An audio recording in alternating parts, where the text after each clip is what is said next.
प्यारे सभी भाई बहनों बंधुओं को हार्दिक हार्दिक शुभकामनाएं अधिक मास की। जैसा कि गाइस आपको पता है कि अधिक मास का अंतिम चरण चल रहा है, यानी कि अंतिम चरण यानी कि 30 साल बाद बन रहा सोमवती अमावस्या का चरण, जो कि बहुत बहुत ज़्यादा पुण्य और प्रताप और फल देने वाला है।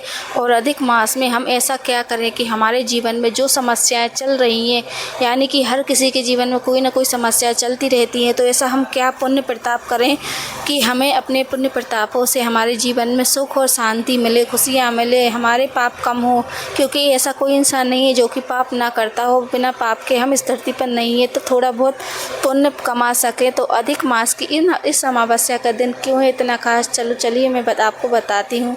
अधिक मास के दिन आप स्नान के बाद जो बहुत सारी प्रॉब्लम होती हैं, मोस्टली मन अशांत रहना, देवी देवताओं का प्रसन्न ना होना, धन का अभाव रहना मन में और घर में शांति रहना, भजन कीर्तन में मन न लगना, ऐसी कई समस्याओं का समाधान अमावस्या के दिन पूरा होता है। और फिर ये अमावस्या सोमवती अमावस्या के शास्त्र कहते हैं कि सोमवती अमावस्या में किया गया कार्य सूर्य के समान कार्य देता है। ये पुरुषोत्तम मास की अमावस्या, पुरुषोत्तम मास में किया गया व्रत, जप, तप, पूजा 100 गुना फल देता है। और इसी दिन प्रभु की कृपा से मिथुन की संक्रांति भी पड़ रही है। हाँ गाइस, मिथुन की संक्रांति यानी विश्व संक्रांति का पर किया गया पूजा पाठ, जप तप सोचिए 86,000 गुना फल देता है। सोचिए पुण्यों का आपके पास पूरा भंडार रहेगा।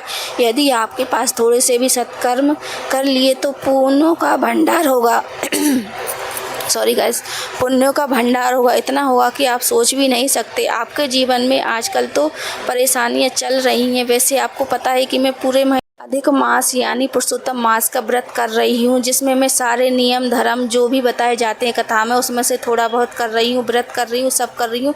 लेकिन मैं चाहती हूँ कि जो मेरी बहनें जो मेरे यूट्यूब मेरे इस चैनल से जुड़ी हुई हैं, अगर वो इसका थोड़ा सा भी लाभ उठा पाएँ तो मैं सोचूँगी कि मेरा जीवन धन्य हो गया। मेरी जो कथा में जो पंडित जी रोज़ बताते हैं, कथा के अनुसार ही, मैं पुराणों के अनुसार ही मैं आपको बता रही हूँ कि इसका 86,000 गुना फल देता है। सोचिए पुण्यों का आपके पास पूरा भंडार होगा। यदि आपने थोड़े से भी सत्कर्म कर लिए, पुण्यों का भंडार होगा, तो आपके जीवन में आजकल जो परेशानियां चल रही हैं उन सब का नाश होगा और प्रभु की कृपा से कल्याण ही कल्याण होगा। तो चलिए चलते हैं पहले। लेकिन मेरे गाइस प्लीज़ जो मेरी चैनल को सब्सक्राइब नहीं किए हो प्लीज़ सब्सक्राइब कर लीजिए और बेल आइकन का बटन भी दबा दीजिए। और जो भाई बहन मेरी वीडियो देखे अगर थोड़ी सी भी अच्छी लगे तो शेयर ज़रूर करना, ताकि ये वीडियो अधिक से अधिक लोगों को पास जानकारी जाए।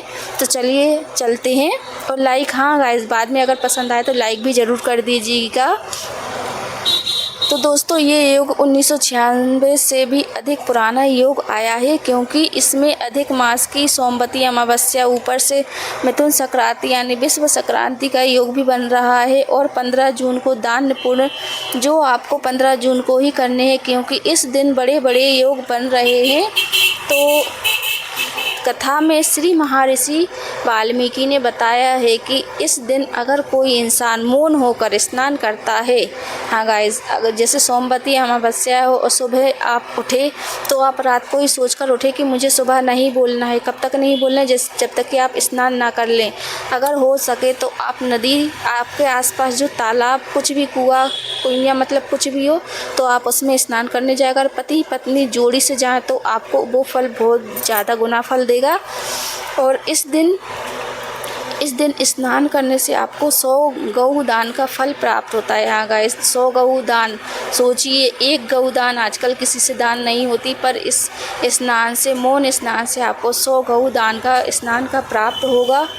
क्या है, केवल मौन छोड़ स्नान करें। और याद रखिए स्नान सूर्योदय के पहले ही करना है। सूर्य अभी के टाइम पे तो 5:30 या 5:15 पे ही निकल रहा है, तो आप उसी टाइम अगर आप 4:30 बजे उठ जाएँ तो आप 5 बजे 5:15 5:30 तक स्नान हर हाल में कर लें। और इसके बाद देखिए, और अगर किसी पवित्र नदी अपने यहाँ देखा होगा कि अगर किसी पवित्र नदी में आप ना जा पाए, ना संभव हो, तो आप घर पे ही एक बाल्टी या कोई भी बर्तन बढ़िया साफ़ बड़े वगैरह मांज लें और थोड़ा सा उसमें सुबह गंगा जल डाल लें और शुद्ध पानी का जो नल आ रहा हो वो भर लें और उससे भी अगर आप स्नान करेंगे तो आपको उतना ही फल मिलेगा। क्योंकि हम अपनी व्यवस्था के अनुसार चलते हैं, हमारे यहाँ सुविधाएँ हैं तो हम लोग चले जाते हैं नहाने गंगा जी तालाब वगैरह में, लेकिन जिसके यहाँ नहीं है तो सब चलता है। तो इससे ये पुण्य कभी आपके नष्ट नहीं होंगे। कुछ पुण्य समय के साथ नष्ट हो जाते हैं, लेकिन जो आपको स्नान 100 गऊ स्नान करने से जो 100 गऊ माता का स्नान का फल मिलेगा, 100 गऊ माता का, वो सोचिए गाइस, ये आपको जन्मों जन्मांतर के जो चक्र चलता है उसमें आपको आगे भी काम में आएगा। ये हमारा शरीर नष्ट हो जाएगा लेकिन कभी ये पुण्य नष्ट नहीं होंगे। जो हमारे आगे वाले जन्म होंगे, जीवन मरण का चक्र होगा, उसमें आगे चलकर ही हमारे पुण्य जुड़ते हैं और हमें इसका फल ज़रूर मिलता है। तो आप इस दिन गंगा जी में या फिर अपने घर पर स्नान जरूर करें। अगर मौन होकर करें तो ज़रूर कर लें, लेकिन ब्रह्म मुहूर्त में कर लें। दूसरा पॉइंट है गाइस, इस दिन आप पीपल की पूजा ज़रूर करें शाम के समय। सोमवती अमावस्या है तो आप शाम के समय इसकी पूजा ज़रूर करें, क्योंकि इसमें सारे देवी देवता विराजमान होते हैं। तो आप पीपल की पूजा करें, परिक्रमा करें, दिया लगाएं, सरसों के तेल का दिया लगाएं, उसमें तिल के दाने डालें। तेल का घी का दिया नहीं लगता है पीपल के नीचे, हमेशा तेल का ही दिया लगता है। तो आप ज़रूर लगाएं और उनसे प्रार्थना करें, उसमें सारे देवता होते हैं। इसके बाद है गाइस तीसरा नियम जो, और हाँ सबसे ज़्यादा महत्वपूर्ण है इसमें तुलसी पूजा। गाइस आपको तो पता ही होगा कि सोमवती अमावस्या पड़ती है तो हम औरतें व्रत धारण करते हैं, तुलसी मैया के 108 परिक्रमा करते हैं। तो ये तो 300 साल बाद आ रही है सोमवती अमावस्या, और अधिक मास में सोमवती अमावस्या बहुत ज़्यादा फल देने वाली होती है। और आपको पता है कि मेरा तो व्रत है तो मैं तो रोज़ाना ही दिया लगा रही हूँ, पीपल में, तुलसी में और मंदिर में, और क्या कहते हैं उसको, बेलपत्री के नीचे। हाँ गाइस, इसमें बेलपत्री की भी पूजा होती है पहले, लेकिन मैं आपको तुलसी मैया की पूजा बतला दूं कि किस तरह करनी है। तो आप जैसे कि सोमवती अमावस्या पड़ रही है तो आप तुलसी की पूजा करें। तुलसी की पूजा करने के लिए पहले आप व्रत धारण करें, सुबह में कुछ भी ना खाएं, जिसमें श्रद्धा हो, वरना आप खाना, जैसे पूजा करने के बाद आप खाना खा सकते हैं, पर जब तक पूजा करनी है जब तक आप व्रत धारण कर लीजिए। इसके बाद आप सुबह में चौक वगैरह पूड़ें, उसके ऊपर तुलसी का गमला रख लें, तुलसी मैया को पूरा सुहाग आदि अर्पण करें। चूड़ी, बिंदी, महावर भी लगा लीजिए। आप अपने पैरों में मेहंदी भी लगा लीजिए गाइस। एक दिन पहले आप ज़रूर मेहंदी लगा लीजिएगा। मेहंदी लगाने के बाद आप दूसरे दिन पूजा करिएगा तो महावर लगा लीजिएगा अपने पैरों में। ज़रूर सुहाग की निशानी होती है महावर। और बिंदी वगैरह, चूड़ी वगैरह आप ज़्यादा रख लीजिए। अगर आपके पड़ोस में या फिर मोहल्ले में आप अगर इकट्ठी पूजा कर रही हैं तो आप इतनी सारी रखिए कि सबको आप सुहाग दे सकें। इससे हमारा सुहाग हमेशा अमर रहता है और हमें पुण्य बहुत ज़्यादा मिलते हैं। तो आप सुहाग भी बाद में दीजिएगा। और परिक्रमा करते टाइम आप हल्दी, रोरी, सिंदूर ये सब रख लीजिएगा। और 108 बिंदी आप तुलसी मैया को अर्पण कीजिएगा। 108 तुलसी जी को अर्पण करने के बाद आप गिनती कर लीजिए कि आप चिरौंजी या कुछ भी जो ऐसी चीज़ मीठे में हो कि आप परिक्रमा करने के लिए गिन कर रख ले, और आप उसी के अकॉर्डिंग 108 परिक्रमा करें तुलसी मैया की।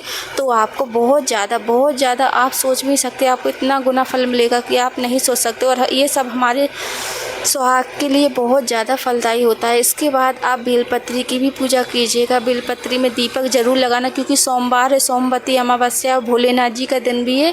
तो आप 1000 गुना फल इसका कमा सकते हो और हम अपने परिवार को सुख, शांति और समृद्धि से खुश रख सकते हैं। और अगर आप चाहें तो भोलेनाथ जी की क्षमता के अनुसार 108, वैसे तो 108 परिक्रमा होनी है क्योंकि सोमवार भी है, तो बेलपत्री में आप घी का दिया एक ज़रूर लगाएं हो सके, वरना आप जितने भी लगा पाए मतलब। इसके बाद आप अपने यहाँ के जो आसपास मंदिर हो, वैसे तो सभी के घर के आसपास मंदिर होता है, लेकिन मंदिर में एक पुजारी भी होते हैं।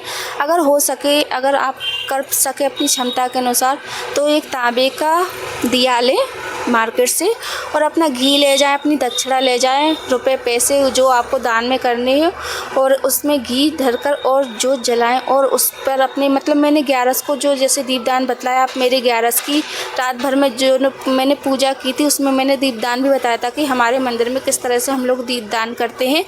मंत्र बोलते हैं गुरुजी, हमारा जो मतलब हम दीपदान करते हैं उसका मंत्र बोलते हैं, गोत्र बोलते हैं। तो वैसा अगर आप कर सके तो वो दीपदान भी कर सकते हैं। अगर ना हो सके तो आप मंदिर में भोलेनाथ जी के पास, जो भी हमारे भगवान है इष्ट देव, हम उनके पास एक दिया आप ज़रूर लगा कर आएँ शाम की टाइम, संध्या की टाइम।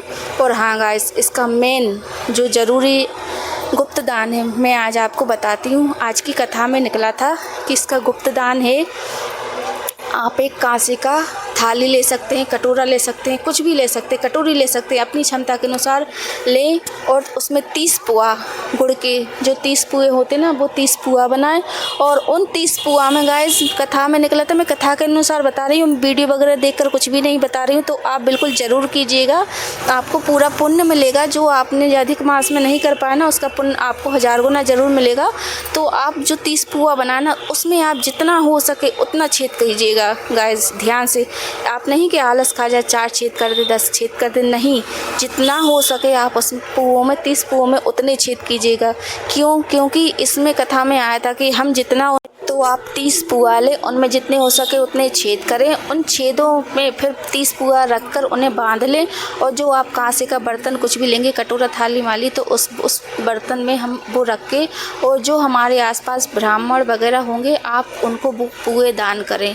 और अगर हो सके तो गुड़ बिस्वार के लड्डू भी बनाएं, क्योंकि हम लोग तो अभी अधिक मास व्रत रखे हैं, तो हमने तो डलिया में पापड़, पपड़ी, बड़ा, लड्डू और जो मतलब बहुत सारा सामान बनता है। लेकिन आप अपनी क्षमता के अनुसार थोड़ा बहुत करके ये पुआ और गुड़ बिस्वार के 2-2 लड्डू उसमें रखकर और गुरुजी को दान जरूर करें, दक्षिणा दें।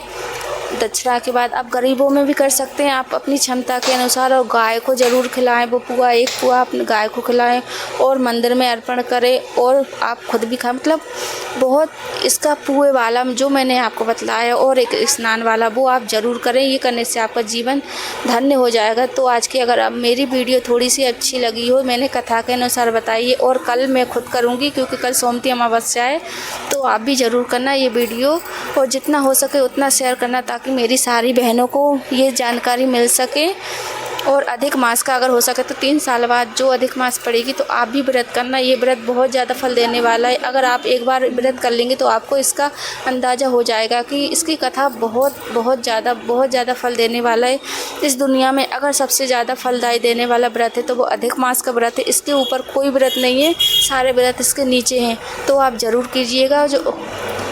तो आज की वीडियो यहीं समाप्त करती हूँ गाइस। राधे राधे, जय भोलेनाथ। सब पर भोलेनाथ जी की कृपा बनी रहे, सब पर विष्णु जी की कृपा बनी रहे, सब पर कृष्ण जी की कृपा बनी रहे, सब पर भोलेनाथ जी की सबकी रक्षा करें गाइस। राधे राधे, जय भोलेनाथ।